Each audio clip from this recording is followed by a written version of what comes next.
Now, please welcome contestant number 3, Nguyễn Quang Hưng from class 9E. Và bây giờ xin mời thí sinh tiếp theo, Nguyễn Quang Hưng đến từ lớp 9E.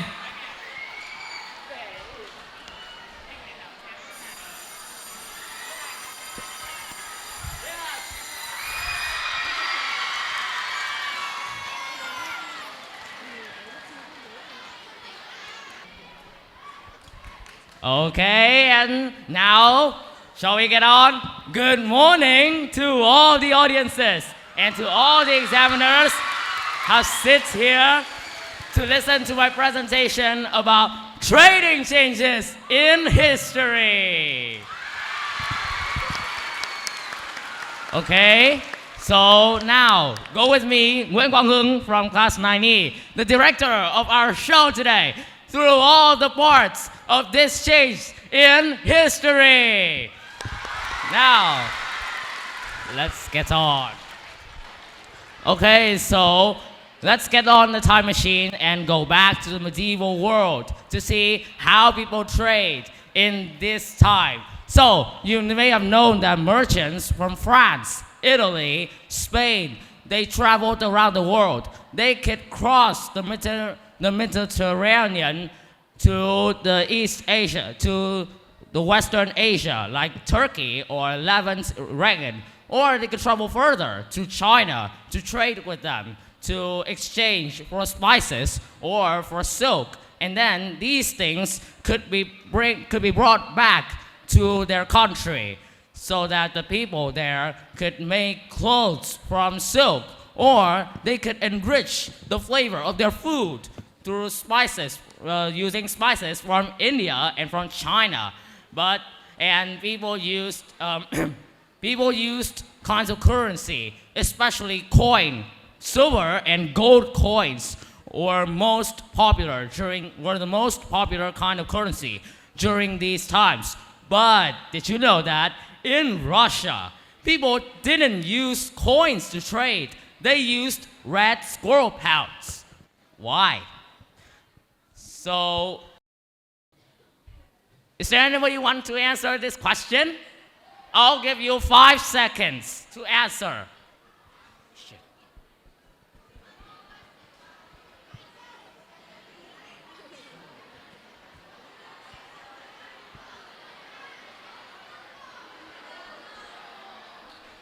Okay, so the time has ended.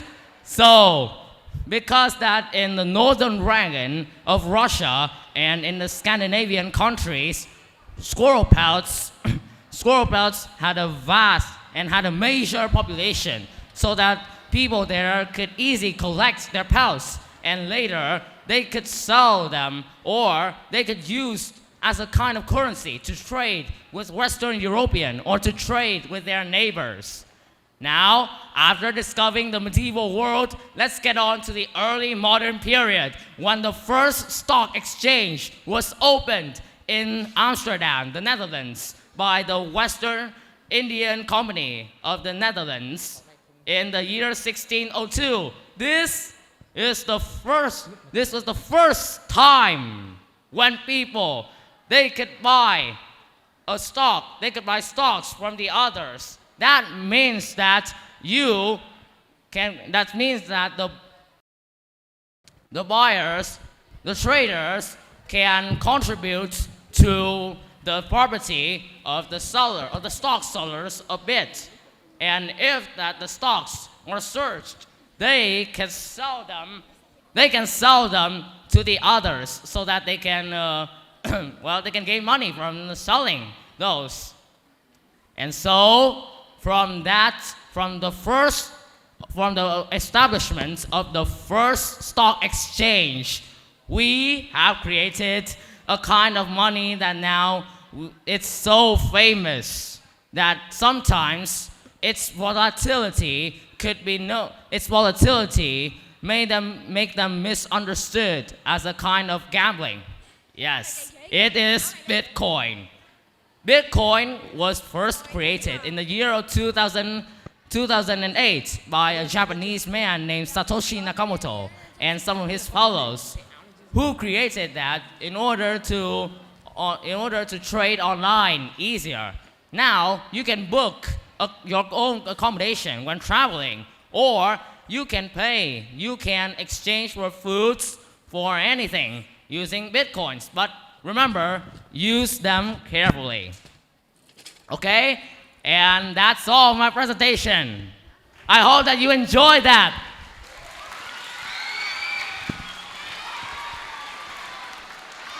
Okay, so first of all, congratulations on your very impressive performance.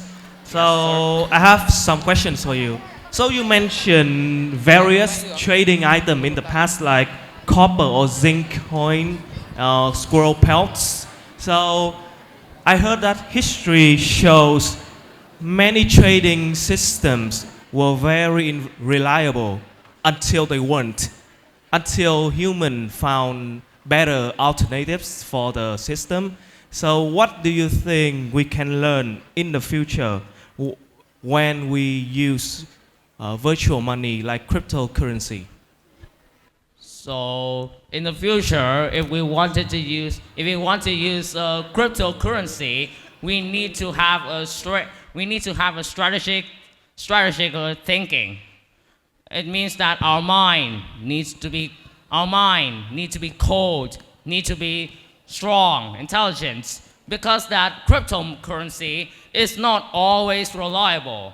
It can sometimes, a fraud or a confidence tricker, they can turn them into a form of gambling, and you can easily lose your money if you don't have a quick thinking. So that cryptocurrency is reliable only if you manage them carefully. That's my answer. Okay, so do you think that school system in the future will integrate our learning process with like knowledge about cryptocurrency? Because I see that many young people nowadays are very like they can access the information really fast from the early stage. So some of them already knew how to use cryptocurrency. Can you give some solution for schools to, I don't know, like educate students more about their understanding about the problem? Okay, so I'll give 3 solutions. The first solution is that schools can interpret students in learning about economy, and they can organize classes to teach them about how to use money effectively, and also how to use cryptocurrency in a more strategic way. Also, that my second solution is that schools or parents should manage students' use of money, because students sometimes, even though they have learned how to manage them, how to use money effectively, but sometimes they can be a little bit greedy, or sometimes they can sometimes if they want to spend their free time shopping, then they can waste their money because of their hobby. So that I think that schools should they can organize classes to teach students about how to manage their money, how to manage their accounts. And the second one is school and parents, they should manage their children's use of money. Yeah, that's my solution. Is that true? Okay, thank you. Yeah. Thank you for your presentation. You may take your seat.